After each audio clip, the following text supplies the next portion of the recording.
నట సామ్రాట్ ఏఎన్ఆర్, నట చక్రవర్తి ఎస్వీఆర్ అనేక చిత్రాల్లో కలిసి నటించారు. వారిద్దరూ తండ్రి కొడుకులుగా, మామాల్లులుగా, అన్నదమ్ములుగా నటించి మెప్పించారు.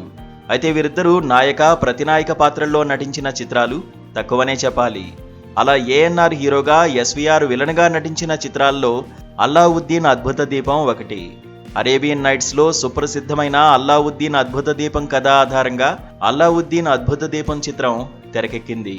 తెలుగు, తమిళ, హిందీ భాషల్లో రూపొందిన ఈ చిత్రంలో ఏఎన్ఆర్ అల్లావుద్దీన్గా, ఎస్వీఆర్ జాఫర్గా నటించారు. ఆ సినిమా షూటింగ్ సమయంలోనే అల్లావుద్దీన్ గెటప్లో ఉన్న ఏఎన్ఆర్ పక్కనే మెడలో స్టిల్ కెమెరా వేసుకుని ఎస్వీఆర్ ఇలా ఫోటోకు ఫోజిచ్చారు. ఎస్వి రంగారావుకు ఫోటోగ్రఫీ అన్నా, హంటింగ్ అన్నా ఎంతో మక్కువ. సమయం దొరికితే చాలు తన దగ్గర ఉన్న స్టిల్ కెమెరాతో తనకు నచ్చిన సీన్స్ను క్లిక్ అనిపించేవారు. ఇక షూటింగ్ లేని సమయంలో మిత్రులతో కలిసి దూరంగా హంటింగ్కు వెళ్లేవారు.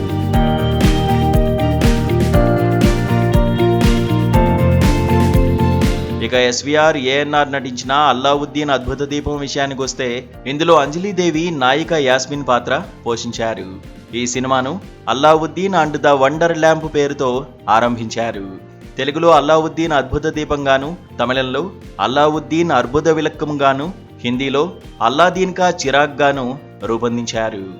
ఏకకాలంలో 3 భాషల్లో చిత్రీకరణ చేసిన తొలుత 1957 మార్చి 29న తమిళ వర్షన్ రిలీజ్ చేశారు.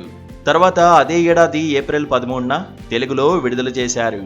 మరికొద్ది రోజులకు హిందీలో ఈ సినిమా వెలుగు చూసింది.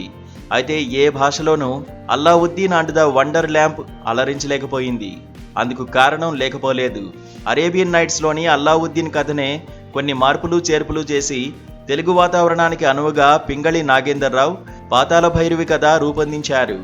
అందులో ఎన్టీఆర్ కథానాయకునిగా, ప్రతినాయక పాత్రలో ఎస్వీఆర్ నటించారు. 1951 మార్చి 15న విడుదలైన పాతాళ భైరవి బిగ్ హిట్గా నిలిచింది. ఆ సినిమా జనం మదిలో చెరగని ముద్ర వేసింది.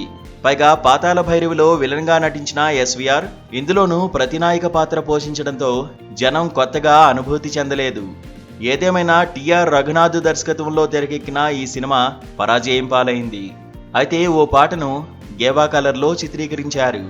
అయినా ఎవరూ అంతగా ఆదరించలేదు.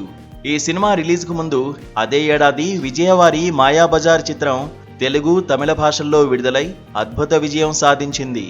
ఆ కారణంగానూ అల్లావుద్దీన్ అంత ఆదరణ చూరగొనలేకపోయింది.